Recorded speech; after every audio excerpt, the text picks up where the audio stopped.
Oiê, tudo bom com vocês? Espero que vocês estejam muito bem. Bem-vindos a mais um vídeo aqui no Física e Afins. O vídeo de terça de hoje ele é um pouquinho diferente porque eu trouxe aqui dois relatos de pessoas que me escreveram contando as experiências com essas práticas alternativas, experiências não muito boas, que eu gostaria de compartilhar. Uma delas eu ainda não li e a outra eu já li sim. Então, o seguinte, eu já fiz vídeo aqui no canal falando que as terapias alternativas dobram o risco de morte, principalmente pacientes com câncer. Se tu não viu esse vídeo, vou deixar no comentário fixado. Antes que tu venha me dizer, porque a indústria farmacêutica é a vilã, a máfia farmacêutica, os cientistas comprados.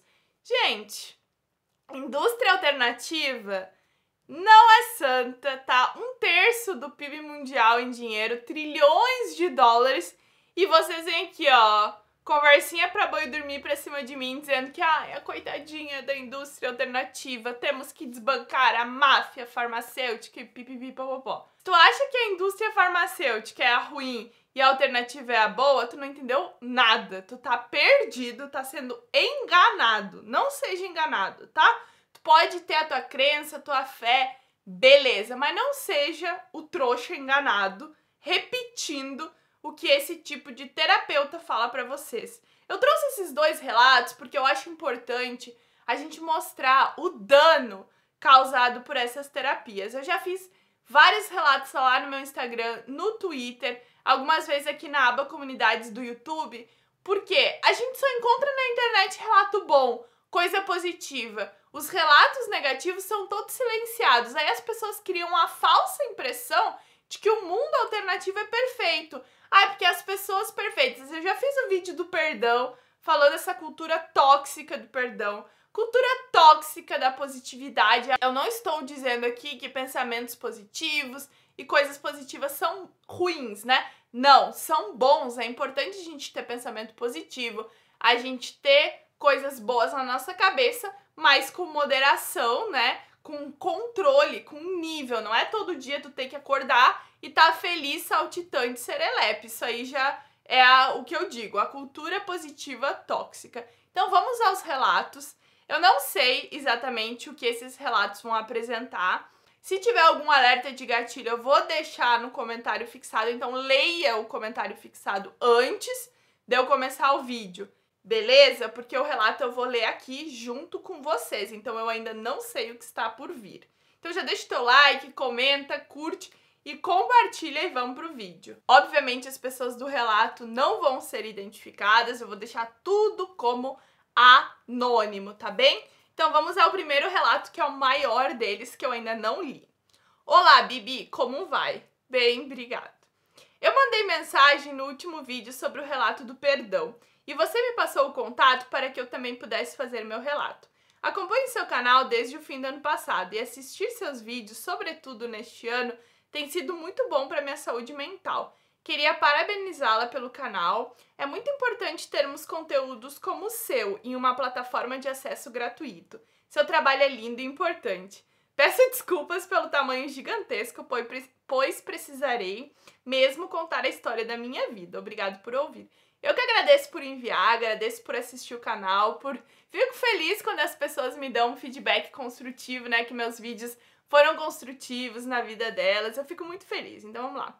Bom, meu nome é Ângela, eu troquei o nome dela, tá? Tenho 27 anos, moro no Rio há quase 5 anos. Quanto à quantidade de problemas causados por uma pseudoterapeuta holística foi tão absurdo que eu não achei outra solução que não fugir da minha cidade. Ela é de outra cidade e mora no Rio, tá bem? Meus pais são separados desde os meus 7 anos de idade e foram policiais durante toda a minha vida. Hoje já são aposentados.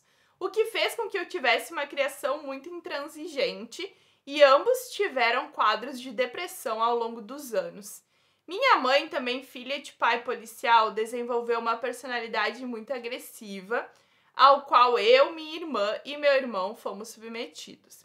Meu pai, por outro lado, é uma pessoa mais pacífica, até demais, chegando ao ponto de se dar mal por não querer enxergar e brigar em certas situações, embora também tenha sido policial durante grande parte da sua vida.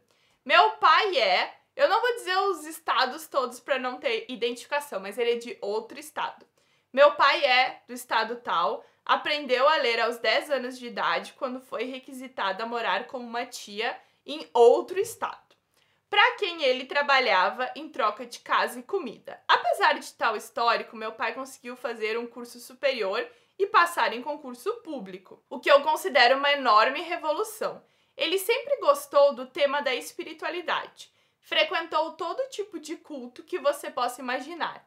Eu fui criada no kardecismo, mas durante a minha infância visitamos outras igrejas como Hare Krishna e por volta dos meus 13 anos ele entrou no Santo Daime, onde permanece até hoje. Pois bem, eu sempre fui bastante observativa e interessada no mundo. Quando criança, queria ser jornalista. Mas quando entrei na pré-adolescência e comecei a lidar com questões dessa fase, coloquei na cabeça que queria ser psicóloga. A primeira coisa que eu assumi diante desse desejo é que, se eu queria ser psicóloga, então eu teria que me tratar antes de mais nada. Assim sendo, aos 12 anos de idade, eu pedi que meu pai me levasse até uma psicóloga. Ele prontamente atendeu ao meu pedido e me apresentou a personagem principal dessa história, que eu vou chamar de Dal. Então ela já deu um outro nome, tá? Então a gente tem a história da família, ela frequentou o kardecismo, Hare Krishna, o pai foi pro Santo Daime, e aí ela foi para essa psicóloga. Eu não li a história, mas eu tenho a impressão que vai ficar parecido com o relato do perdão, que a menina foi para uma psicóloga que tentou constelação familiar, que a menina saiu mais traumatizada. Eu tô achando que isso vai pelo mesmo lado. E se essas personagens, né, tanto do primeiro relato como desse, não são psicólogas de verdade, isso é exercício ilegal da profissão. Isso devia ser denunciado, elas deviam ir presas, ou pelo menos responder judicialmente, mas enfim, vamos lá. Eles eram amigos, meu pai conhecia a mãe dela do centro espírita. Ela se identifica como terapeuta holística, tá? Então ela se identifica como terapeuta holística. E só anos após começar o tratamento, eu descobri que ela não tinha curso de graduação. Mas a maioria desses terapeutas holísticos não tem, gente. E se tem uma graduação, vamos colocar um bagulho assim. Eu tenho graduação em, não sei, letras, português, linguística e fiz um curso holístico de não sei o que e tô te atendendo em saúde mental, sabe? Um curso, eu ia falar um curso da área da saúde, mas, sei lá, um curso de letra, física, né? Eu como física vou virar terapeuta holística e vou atender vocês. Não! Meu pai já sabia dessa informação, porque além de amigos, ela já tinha atendido ele e na primeira sessão pediu que ela fosse uma segunda mãe pra mim. Bom, aqui está o primeiro erro absurdo. Como uma terapeuta atende várias pessoas da família? Ela já havia atendido meu pai, minha mãe e uns 2 anos depois passou a atender a minha irmã simultaneamente. E quando meu pai quis que minha irmã também fizesse terapia, ela veio me perguntar se eu me importava, mas acho que a decisão ética devia ser dela, não de uma adolescente de 14 anos. E como a terapeuta é amiga próxima ao pai de sua cliente, que tipo de implicações e conceitos pré-formados ela tinha de mim, da minha família e da minha história? Isso é muito preocupante também. A pessoa ela já conhece a história, já vai dar pitaco na vida do outro. Se tu é amigo, tu não tem que tratar amigo. Psicólogo não trata amigo e familiar, né? A gente tem que separar as coisas. Enfim, eu achava que estava fazendo um bem para mim. Eu confiei no meu pai e confiei nela. Logo de início, ela me disse que eu era a primeira criança que ela atendia. Mais um erro. Ela não tinha qualquer base para tratar de uma criança. Ela não tinha base para tratar de ninguém, né? Além do fato dela me sugerir hipnose, regressão, floral e muitas outras técnicas que eu provavelmente nem me lembro ao longo dos anos. O próprio momento de conversa da terapia era muito errado, conforme eu identifico hoje. É sempre assim, a pessoa vai numa terapia e nunca é uma coisa, é um combo, são várias coisas, né? Várias coisas juntas. Obviamente que eu aceitava as sugestões dela, eu achava que aquilo era profissional e eu tinha entrado com o propósito de me conhecer e futuramente me graduar e trabalhar. Eu tinha total interesse. Hoje percebo o quanto ela era sugestiva quanto aos meus sentimentos. Como em tantas sessões ela me disse que eu era tão madura, mais até do que as velhinhas de 70 anos que ela atendia, que ainda tinham questões muito infantis, e dizia: daqui um tempo você vai sentir isso ou aquilo. Ela costumava falar mais que eu durante a sessão, quase sempre em tom de aconselhamento, e quando eu vi a série do Netflix Indústria da Cura, eu me vi na sessão de massagem tântrica daquele cara que foi sugestionado ao abuso. Eu fiz o vídeo da Indústria da Cura aqui no canal também. Eu consegui ver o quanto era errado e absurdo. Quando eu tinha problemas com a minha irmã mais nova, ela dizia que era ciúme de um processo normal que acontece com as irmãs mais velhas, mas que eu deveria acabar com aquilo apenas por saber que era ciúmes e eu já tinha o suficiente para não mais sentir. Quando eu contava da dor, da não aceitação e exploração a qual eu era submetida em casa, pois sendo a filha mais velha, era eu quem assumia as responsabilidades da casa, ela dizia que eu deveria compreender mais minha mãe e nunca me deu ferramentas reais para que eu mudasse a minha realidade. Apenas fazia com que eu fosse mais submissa a abusos que não são toleráveis. Eu não tinha outra referência, não tinha amigas ou amigos que fizessem terapia com quem eu pudesse debater, porque eu era muito nova, então eu seguia acreditando em tudo aquilo.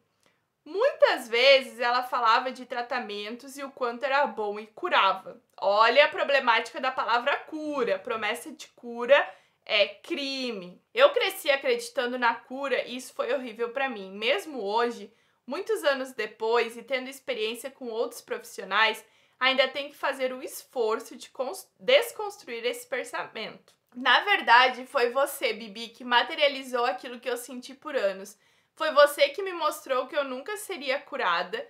Hoje penso que o tratamento psicológico consiste em ressignificar e aprender a conviver com o nosso todo e não em cura. Nada faz mais desaparecer.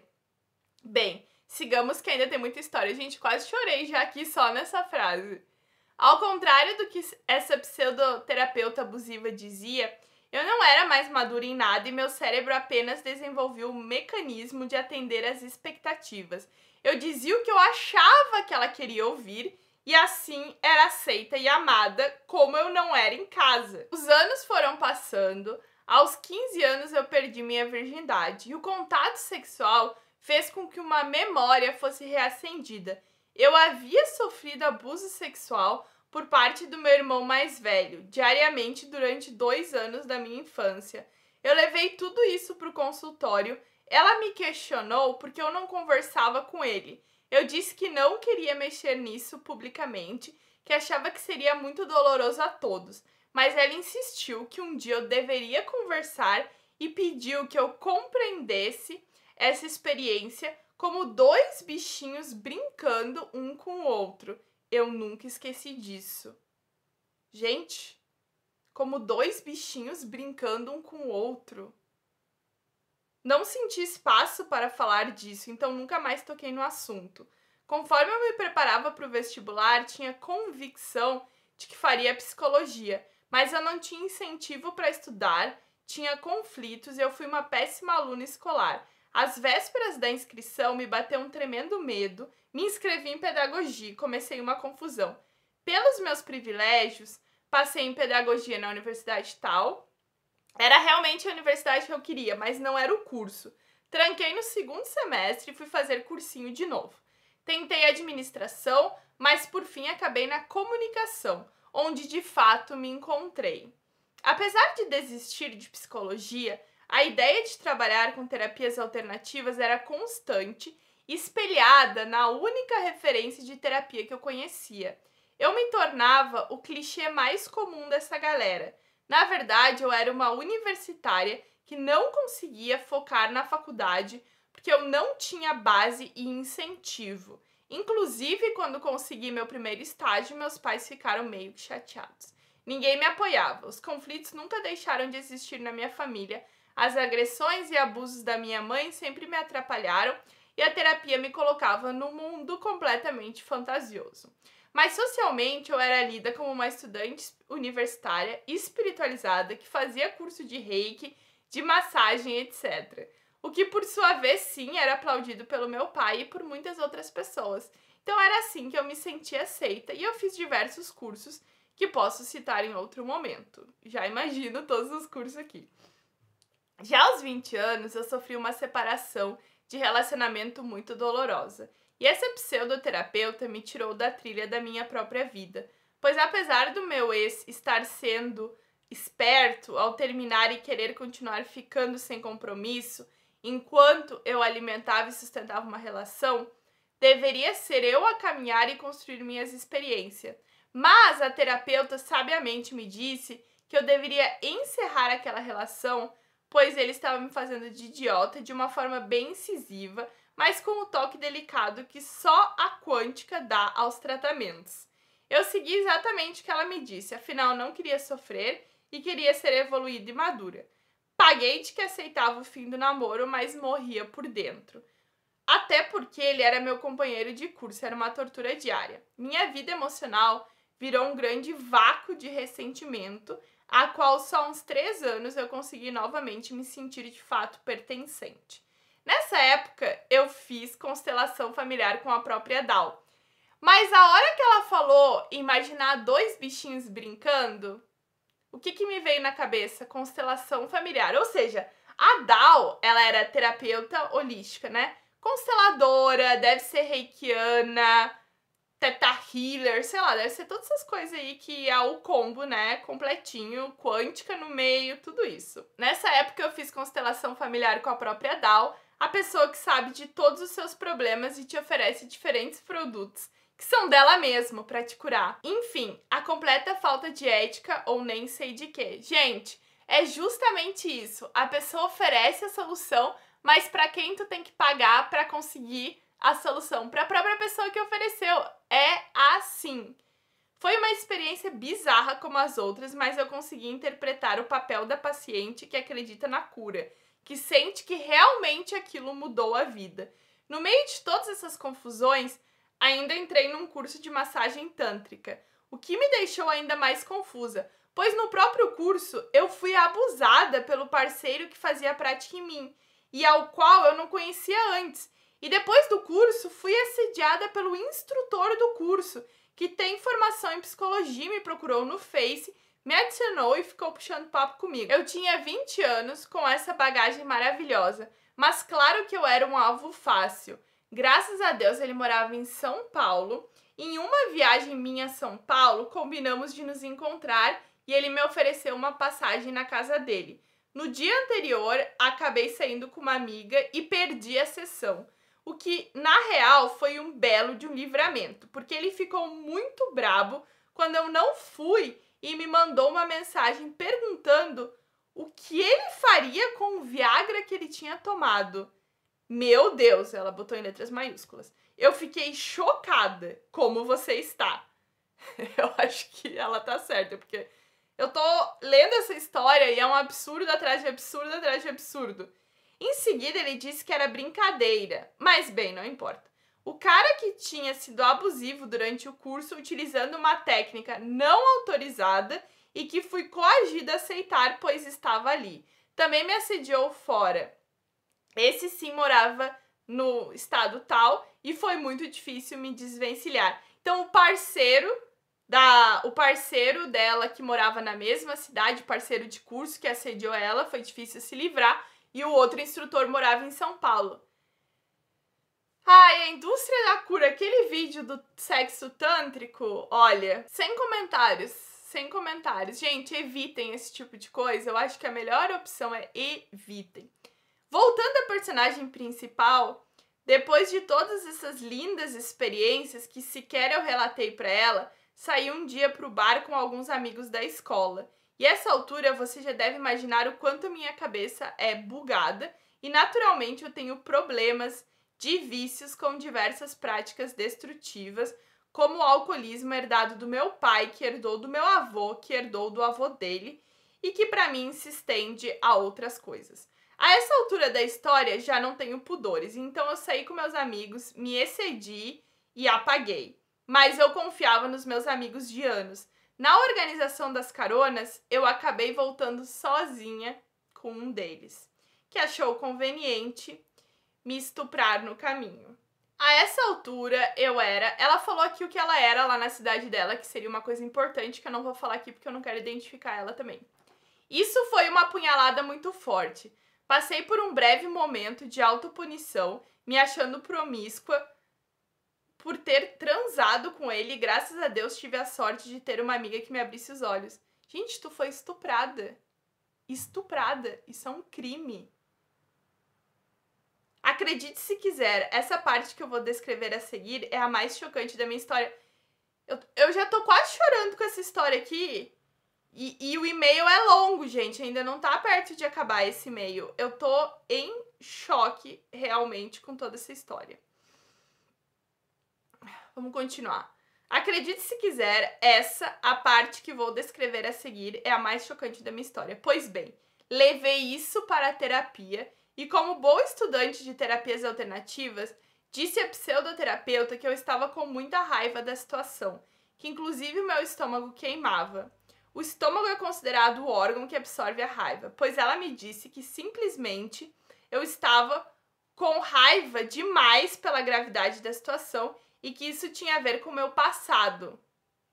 Ela me fez reabrir aquela ferida com a promessa de que tudo se curaria de uma vez, como se eu devesse usar uma dor para curar outra. Meu Deus! Ela realizou sessões entre eu e todos os meus familiares, incluindo meu irmão, com quem na frente dela tive que fazer as pazes. Que dor! Isso aqui que ela fez é constelação familiar. Tá? Isso aqui que ela fez a pessoa fazer é uma constelação, tá? Eu fiz tudo que ela sugeriu, mas aos 22 anos, apesar de tudo isso, eu já não era mais tão boba. Passei por tudo isso, mas ao mesmo tempo busquei apoio em uma entidade séria e saudosa, a Casa da Mulher Brasileira. Eu vou falar o nome porque eu acho que pode ser importante para outras pessoas. Projeto da querida Dilma, que reunia no mesmo espaço atendimento psicológico, jurídico, delegacia para mulheres que sofrem abusos e agressões. Lá eu fui muito bem acolhida, da forma certa, e choro muito aqui ao lembrar. Gente, eu tô arrepiada com essa história, sabia? Arrepiada de verdade. Primeiramente atendida por uma assistente social que me entrevistou e disse que só tinha disponível um psicólogo homem, e se eu me importava. Não, eu já não me importava com nada. Estava completamente esfacelada por tudo o que havia acontecido na minha vida. E por 10 anos de um pseudotratamento pseudoterapêutico. Ali eu entendi o que era um tratamento de verdade. Eles me acolheram e gentilmente prosseguindo o tratamento. A princípio eu não ia denunciar, mas conversamos muito sobre o assunto, eu e o psicólogo de verdade, ela falou psicólogo de verdade, né? E percebi que eu precisava ir até o fim com aquela história, por mim e por todas as mulheres que são violentadas. Denunciei e não deu em nada. Mas eu me senti bem comigo e depois contei exatamente todas as pessoas que conheciam o estuprador, o que também me fez bem. Segui o tratamento por mais 2 meses, até o fim de 2015. Essa instituição entrou em greve e eu nunca mais tive a oportunidade de retornar. Eu fiquei completamente sem chão, me sentindo oprimida, exposta, não queria o tratamento daquela pseudoterapeuta, mas me sentia presa a ela, como me sentia presa em minhas próprias armadilhas. Decidi de uma hora para outra acompanhar um mochilão com os amigos da faculdade. Mas, na verdade, eu estava tentando fugir de tudo isso. Assim, no fim de 2015, voltei à cidade tal apenas para organizar minha mudança definitiva para o Rio, sem qualquer tipo de aparato financeiro ou social, já que eu conheci apenas 2 pessoas na cidade. Bom, sem nada, absolutamente nada, eu me mudei para o Rio. Eu ainda fui na pseudoterapeuta informar a minha decisão. Minha máscara é dizer que eu estava indo fazer mobilidade na universidade e tal. Mas, na verdade, eu não tinha forças de enfrentar a burocracia e muito menos cabeça para estudar. Ela, como terapeuta, não achou estranho que em menos de 6 meses de estupro, sem nada planejado, eu estivesse mudando de estado. Me desejou boa sorte e me deu completa aprovação e comprovação do quanto ela realmente se importava comigo e com o meu tratamento. Larguei meu curso, minha carreira que trilhava sucesso na cidade, larguei tudo que eu conheci, os meus amigos e o meu mundo. Eu me matei porque não vi outra solução. Me matei naquela realidade. Felizmente, nunca me atraiu o suicídio físico, mas o simbólico foi bem intenso. Depois de conseguir sair e enxergar com um mínimo de distância, consegui me organizar.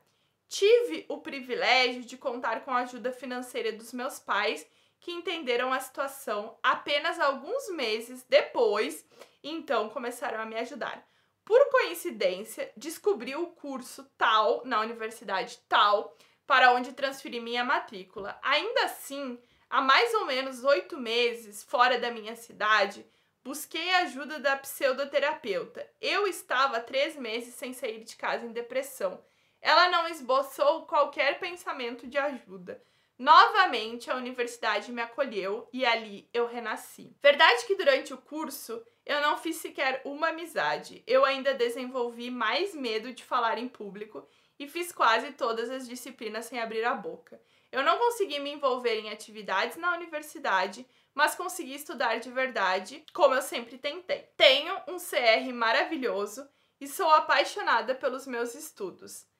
Tive atendimento psicológico a partir da universidade, pois era o único local no qual ainda conseguia depositar confiança, e foi a melhor coisa que eu fiz. Apesar de serem estudantes, eu sabia que existia uma estrutura que sustentava o tratamento. Ainda tenho constantes crises de depressão, ansiedade e síndrome do pânico, extrema insegurança com relação a tudo. Esse ano comecei um tratamento com uma psicóloga particular por causa da pandemia e tem sido muito bom. E sem dúvida, só a partir do seu trabalho eu consegui enxergar tudo isso. Eu ainda me culpava e me culpo. Achava que eu que não era forte o suficiente. Achava que aquele ideal de estabilidade emocional era verdade e eu ouvi isso a minha vida inteira. Eu achava que o problema era eu. Eu vou chorar. Ai, eu não achei que eu fosse chorar no relato. Acho que é o segundo relato no canal, na história do canal que isso acontece.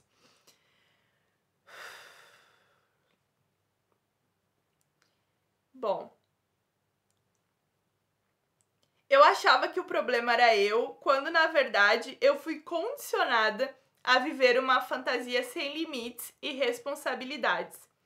Hoje eu estou bem melhor e espero um dia poder desenvolver um trabalho que tem o seu como referência. Ai, olha aqui a minha cara. Ai, meu Deus. Ai, gente. Ai, amiga, eu sinto muito por tudo que tu passou de verdade. De verdade. Que tem o seu como referência e que combata esse tipo de prática nociva.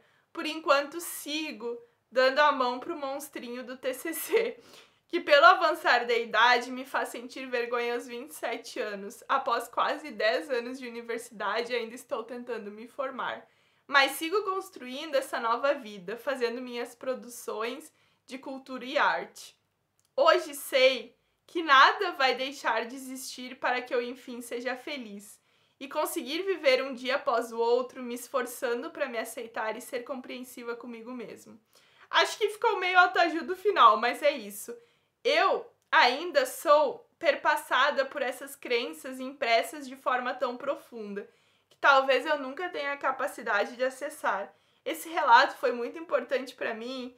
Espero que, apesar da extensão da história, possa ter te entretido um pouco. Um beijo, obrigada pelo seu trabalho e aguardo ansiosa resposta. Ansiedade de gente doida, ela botou atenciosamente e o nome dela. Ai, sério. Eu fico muito feliz de conseguir ver que o meu trabalho consegue chegar às pessoas de uma maneira positiva, construtiva, de maneira que as pessoas elas consigam sim entender que o problema dessas práticas alternativas está nas práticas e não nelas. Porque muitas pessoas, como ela, desde os 14 anos, 13 anos de idade, começou esse tipo de prática, como que tu vai te desvencilhar disso? Olha todas as coisas que ela passou na vida, não tem que ter vergonha de 27 anos estar na universidade. É esses terapeutas que têm que ter vergonha de enganar as pessoas, de prejudicar a cabeça das pessoas, de fazer elas caírem num poço, porque é isso que eles fazem. A pessoa não tem capacitação, não tem nenhum conhecimento para tratar da saúde mental da outra pessoa, eles destroem a vida das pessoas. Enfim, eu te agradeço pelo relato. De verdade, um super beijo para ti. E eu espero que as pessoas que assistam tenham noção que isso acontece e noção do prejudicial que é acreditar nesse tipo de técnica, principalmente para as pessoas que, como a pessoa do relato, sofreram abuso, sofreram estupros e coisas muito sérias que não podem ser curadas assim. Em uma sessão tu tá curada. Não, não é assim. Eu vou ler o segundo relato, que é um pouco mais curto, e a gente vai encerrar o vídeo depois, porque forte, né? Vou até pausa pra minha água. O nosso segundo relato é de um estudante de medicina, tá? Olá, Bibi, tudo bem com você? Olá! Eu nem sei se você vai ler isso. Vou ler e vou comentar no vídeo. Mas acho que seria legal compartilhar com você sobre a mudança que o seu canal fez na visão que eu tenho sobre diversos assuntos e também da cilada que você me tirou. Bem, falando um pouco sobre mim, tenho 24 anos, sou do estado tal e atualmente estudo medicina. E sempre me considerei uma pessoa que gostava de questionar, que sabia da importância da ciência. Sempre fui maleável com as minhas ideias. Sendo assim, se alguém colocasse algum argumento fundamentado melhor que o meu, eu analisaria e provavelmente mudaria de opinião, se fizesse sentido para mim. Pois bem, antes de começar a entender como a ciência e o método científico funcionavam, efetivamente eu lia muitos livros, como O Segredo, livro que por ser best-seller eu achava que tinha algum respaldo científico, sendo que eles usavam termos físicos o tempo inteiro. Não é porque está em um livro muito famoso e que todo mundo fala que é verdade. É realmente isso. Não é porque tá num livro que é verdade. Acompanhava canais no YouTube que faziam meditações guiadas, falavam sobre espiritualidade, lei da atração. Até aí, ok. Onde entrariam seus vídeos nisso? Então, eu acompanhava principalmente 2 canais. Um deles é um canal bem grande sobre espiritualidade. Este é um canal que tem mais de 1 milhão de seguidores. E os donos desse canal eram terapeutas, possivelmente formados em psicologia. Não tenho certeza. Eu duvido. Mas tudo bem. Não sei que canal é. Ele nem colocou aqui, então não sei. Visto isso, por eles se dizerem terapeutas, eu acreditava muito neles, devido ao fato de já terem passado por uma faculdade. Não seriam quaisquer pessoas falando sobre espiritualidade. Seriam pessoas que teriam um senso crítico mais aprimorado, pois já escreveram diversos livros sobre espiritualidade e trabalham há muito tempo com pessoas, segundo eles.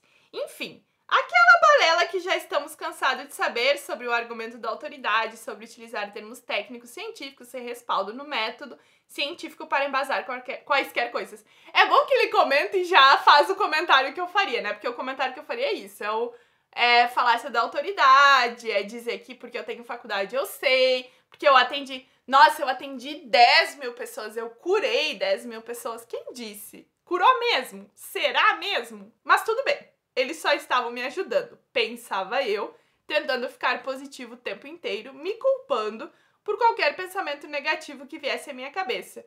O que, por causa da ansiedade, acabava por aumentar ainda mais tais pensamentos. Ou seja, eu estava sofrendo por sofrer de positividade forçada. O que o tempo inteiro é prejudicial. Justamente o que eu falei, o positivismo o tempo todo é prejudicial. Uma observação que eu acho relevante, eu sou um estudante da área da saúde e penso em talvez fazer psiquiatria, pois gosto e estudo muito sobre saúde mental. Inclusive, já escrevi revisões bibliográficas, um capítulo de livro e participo de projetos na universidade relacionados a essa temática. E mesmo assim, já acreditei em muita baboseira que acabou fazendo mal para o meu próprio psicológico. Acho que esse exemplo demonstra que, por mais que nós nos consideremos pessoas informadas, temos que tomar cuidado com os charlatões de plantão. Concordo. Continuando a história, que ainda fica pior. Eu gosto que o pessoal me escreve, a coisa ela já tá ruim, mas aí sempre tem: calma, Bibi, vai ficar pior. Eu sempre tenho medo do vai ficar pior, porque sempre fica pior. Até então, acreditava piamente na lei da atração. Já tem um vídeo de lei da atração antigo aqui no canal, vou deixar pra vocês também. Como não acreditar? Tantos livros falando sobre o assunto, tantas pessoas que parecem bem informadas e carismáticas. E aí ele coloca em letras maiúsculas uma coisa importante: e ninguém sério falando que não tem nada a ver. É isso que acontece. Muita gente fala que é verdade e não tem ninguém dizendo que não é verdade. Por isso as pessoas me odeiam tanto, pessoas alternativas, porque ninguém mais fala sobre isso. É muito difícil tu encontrar alguém falando sobre isso. Deveria ter um pouco de verdade aí, então, não é mesmo? Então, do jeito que ele pensa, é exatamente o que muita gente pensa. Como ninguém sério tá falando contra, é porque é verdade.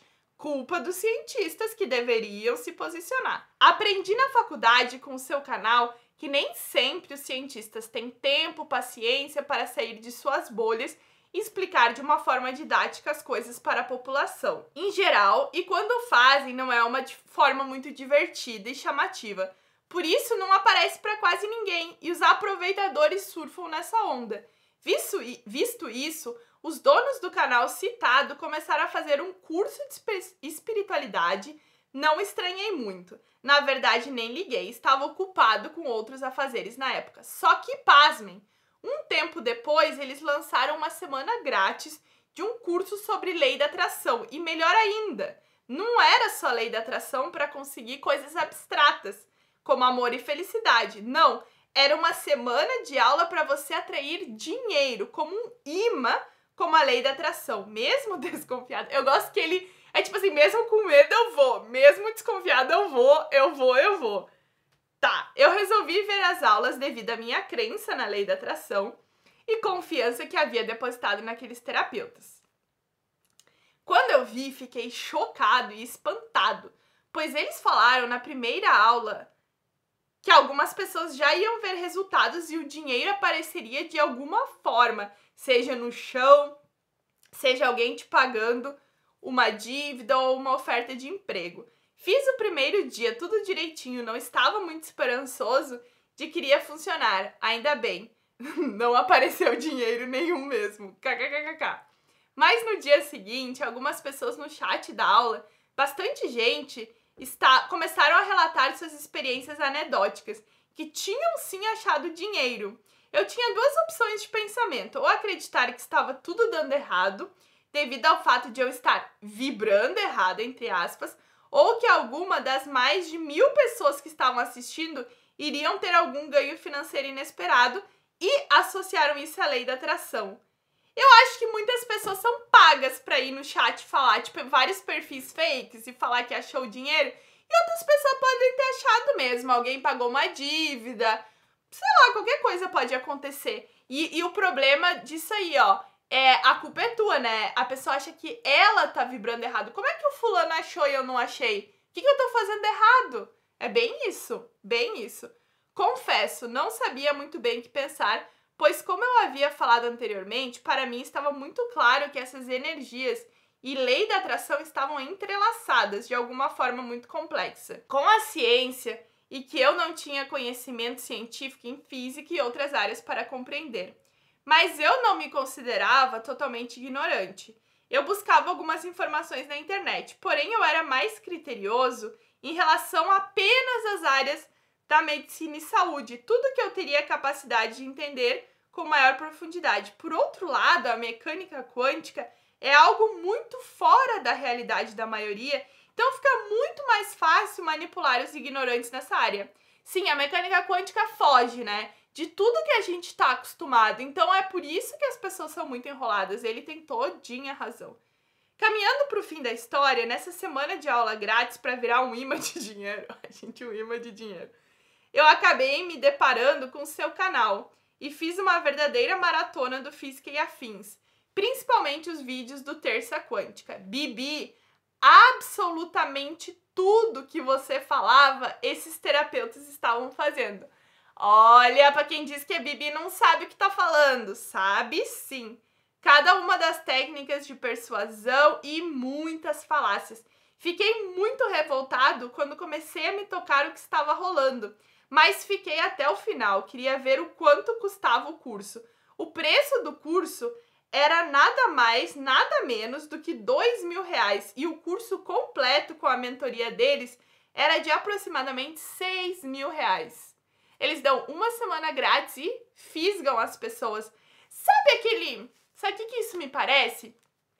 Sabe aquele jogo antigo de enganar as pessoas que tem 3 copos e a pessoa coloca uma bolinha e aí ela gira assim, e tu dá R$ 50 e tem que adivinhar onde tá essa bolinha? Aí chega uma pessoa e dá R$ 50, adivinha e ganha R$ 100, né? Porque o cara que mexe as bolinhas botou 50 e o otário ali botou mais 50. Só que esse outro otário é amigo do cara. Então ele finge, ganhei R$ 100. E aí tu, que não é amigo de ninguém, vai ali, põe os R$ 50 e perde os R$ 50, porque o jogo é uma mentira. É a mesma coisa esse curso. Eles devem pagar os amigos pra dizer que acharam o dinheiro. E aí tu, que não tem nada a ver com a história, paga R$ 6.000 pra também achar o dinheiro. Só que não existe dinheiro, é uma mentira. Eu só fiquei pensando, pasmo, irritado e inconformado quem seriam essas pessoas que pagariam esse preço em um curso para atrair dinheiro. Tu paga 6 mil para atrair dinheiro. Eles que estão atraindo o teu dinheiro, né? Provavelmente essas pessoas estão desesperadas para conseguir algum dinheiro e talvez estejam dando um dinheiro que elas nem têm, pagando prestações, tirando do auxílio emergencial, deixando esses terapeutas cada vez mais ricos e eles falando que estão conseguindo esse dinheiro vibrando na frequência da riqueza. E se a pessoa pagar 2 mil ou 6 mil e não vier dinheiro caindo do céu, a culpa vai ser dela? E o psicológico dessas pessoas como que fica? Essas coisas me fizeram pensar muito e tomar muito mais cuidado. O seu canal me ajudou a desmistificar muitos outros conceitos também, como homeopatia, acupuntura, que por estarem no SUS e serem técnicas antigas, na minha opinião, funcionariam. E provavelmente num futuro próximo, eu, como médico, poderia muito bem me deixar levar por algumas dessas técnicas e receitá-las para os meus pacientes. Não é porque é antigo que funciona, tá? Não é porque é antigo que funciona. E como você já falou em um vídeo, muitas vezes, para algumas pessoas, a palavra de um médico em particular, vale mais do que a palavra de uma comunidade científica inteira. Isso demonstra o cuidado que eu tenho que ter com as coisas que acredito, com o que eu difundo por aí. Nossa, perfeito, perfeito. Bem, Bibi, eu vi sobre as críticas que as pessoas ignorantes têm feito em relação ao seu trabalho e me senti na obrigação de vir aqui não só elogiá-la, como também dizer que ele foi extremamente importante na construção do meu senso crítico, muito mais do que a maioria dos professores que eu já tive, e que pode ter certeza que pelo menos um futuro médico que poderia usar alguma pseudociência em seus pacientes, você já tirou de circulação. Muito obrigado por tudo. Ai, eu vou chorar isso aqui também, gente, eu tô emotiva. Ai, muito obrigado, eu fico muito feliz. Menos um médico pseudocientífico no mundo. É justamente isso, tudo que ele falou eu assino embaixo, é importante a gente ter muito cuidado, a gente prestar atenção, não é porque tá num livro que é verdade, não é porque a pessoa fez uma faculdade que é verdade. Olha, super beijo pra ti, super beijo pra nossa amiga do primeiro relato. Eu só agradeço esses 2 relatos, pra mim foram assim, ó, me deixaram mais leve, sabe? Que o meu trabalho tem sim valor e que eu tô ajudando muitas pessoas. Apesar de receber aí muitas críticas, vamos dar valor mais para os comentários positivos como esse e simplesmente ignorar as críticas, porque quando a gente entra mesmo num sistema de crença infalível é difícil sair. Então eu entendo também as pessoas que criticam, às vezes elas querem sair, mas investiram tanto dinheiro, tanto tempo naquilo que é difícil elas admitirem, né, assumirem que foram enganadas. Gente, esse era o vídeo de hoje. Se quiser falar comigo, contato.fisicaeafins@gmail.com ou lá no Instagram Bibi Bailas ou no Instagram Física e Afins também. Escutem o podcast Panoramas, deixa o like se tu gostou do vídeo, Comenta o que tu achou e até a próxima. Super beijo, tchau!